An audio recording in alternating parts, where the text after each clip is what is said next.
Legenda Manchester United, Wayne Rooney, memprediksi pacuan juara Liga Inggris 2025-2026. Secara mengejutkan dia menyebut Liverpool pantang dicoret dalam persaingan gelar juara Liga musim ini. Kemenangan keras atas Tottenham pada Sabtu, 20 Desember 2025, membuat Liverpool berada di peringkat kelima jelang Natal, terpaut 10 poin dari favorit juara Arsenal. Juventus memasuki fase baru sejak Luciano Spalletti duduk di kursi pelatih, dan perubahan itu terasa cepat. Dalam 2 bulan pertama, Juventus mulai memperlihatkan arah yang lebih jelas setelah periode eksperimen yang kurang stabil. Keputusan menunjuk Spalletti bukan tanpa risiko, tetapi pengalaman panjangnya memberi fondasi penting. Ia datang dengan reputasi sebagai peraih Scudetto Serie A Liga Italia dan pemahaman mendalam tentang tekanan di klub besar.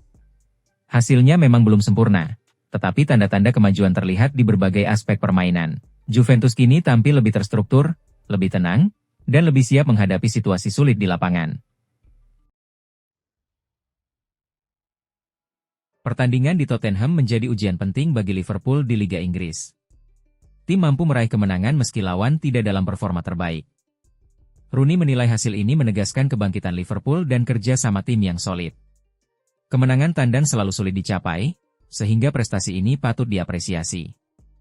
Liverpool mulai menemukan performa terbaiknya, yang tentu bagus untuk Arne Slot, kata Rooney. Pergi ke Tottenham, meski mereka tidak dalam performa terbaik, selalu sulit.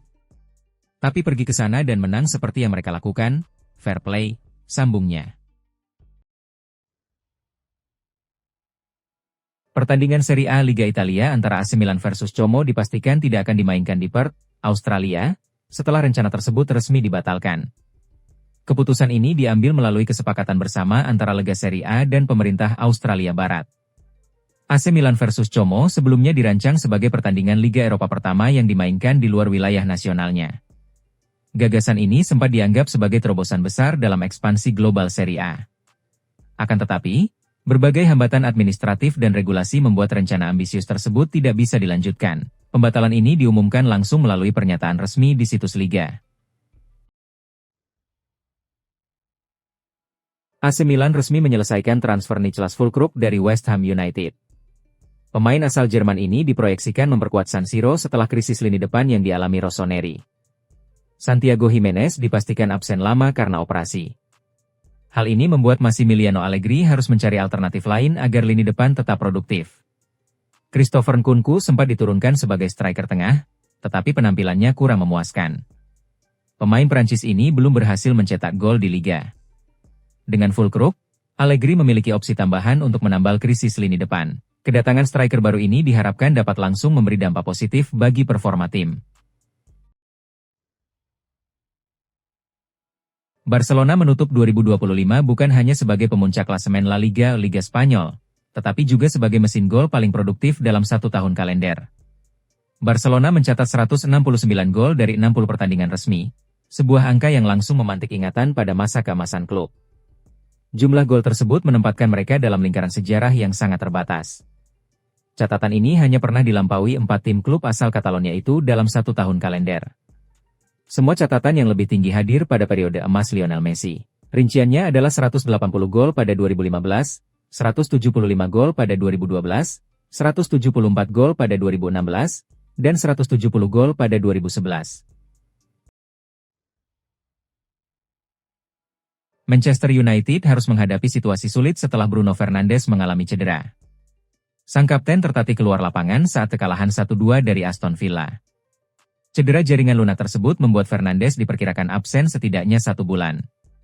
Kondisi ini menjadi pukulan besar bagi performa tim. Masalah United semakin kompleks karena stok gelandang sangat terbatas. Kobie Mainono juga menepi setelah mengalami cedera dalam sesi latihan. Situasi Mainono turut memunculkan spekulasi soal masa depannya di Old Trafford. Ia kesulitan mengamankan posisi inti di bawah asuhan Ruben Amorim. FIFA resmi merilis ranking dunia pria edisi Desember 2025. Edisi ini menjadi penutup kalender internasional sepanjang tahun. Tidak banyak perubahan dalam persaingan di posisi atas ranking FIFA. Timnas Spanyol tetap kukuh di peringkat teratas. La Furia Roja mempertahankan posisi nomor 1 dunia sejak merebutnya kembali pada September 2025.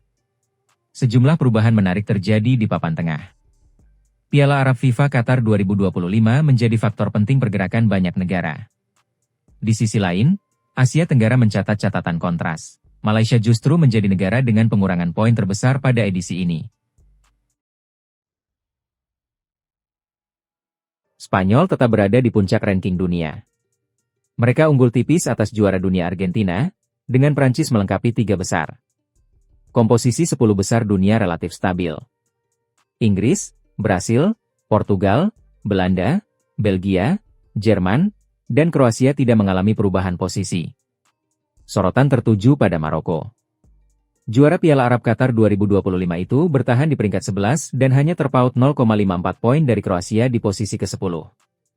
Pencapaian ini membuat Maroko hampir menembus 10 besar dunia untuk pertama kalinya sejak April 1998.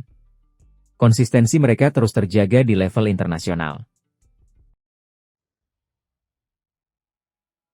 Ranking FIFA edisi Desember 2025 kembali menghadirkan dinamika menarik bagi negara-negara Asia Tenggara. Peta kekuatan sepak bola ASEAN mengalami sejumlah pergeseran signifikan. Thailand masih menjadi penguasa kawasan ASEAN Gajah Perang tetap berdiri sebagai negara ASEAN dengan peringkat tertinggi di ranking FIFA. Bahkan satu-satunya yang berada dalam 100 besar. Namun, posisi Thailand tidak sepenuhnya aman pada edisi Desember 2025 ini. Mereka mengalami penurunan 1 tingkat dibandingkan edisi sebelumnya. Sementara itu, Malaysia justru menjadi sorotan utama setelah mencatat penurunan paling tajam di antara negara ASEAN pada periode ini.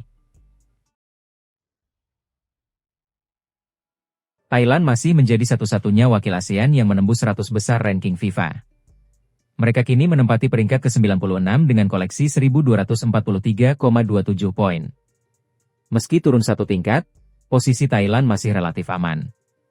Penurunan itu terjadi setelah Palestina melewati mereka berkat lonjakan poin usai tampil impresif di Piala Arab 2025. Vietnam berada tepat di bawah Thailand.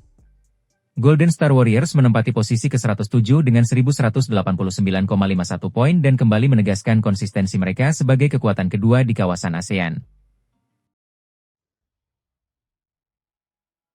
Kabar kurang menggembirakan datang dari Malaysia. Harimau Malaya mengalami penurunan poin terbesar, yakni minus 22,52 poin, sekaligus terjun bebas 5 peringkat ke posisi ke-121 dunia. Penurunan tajam itu tak lepas dari berbagai polemik internal Federasi Sepak Bola Malaysia, FAM. Sanksi bertubi-tubi dari FIFA, termasuk pembatalan hasil pertandingan FIFA A, berdampak langsung pada perolehan poin mereka. Meski demikian, Malaysia masih berada 1 tingkat di atas Indonesia. Timnas Indonesia kini menempati peringkat ke-122 dengan 1.144,73 poin setelah gagal meraih tambahan signifikan akibat kekalahan dari Irak dan Arab Saudi.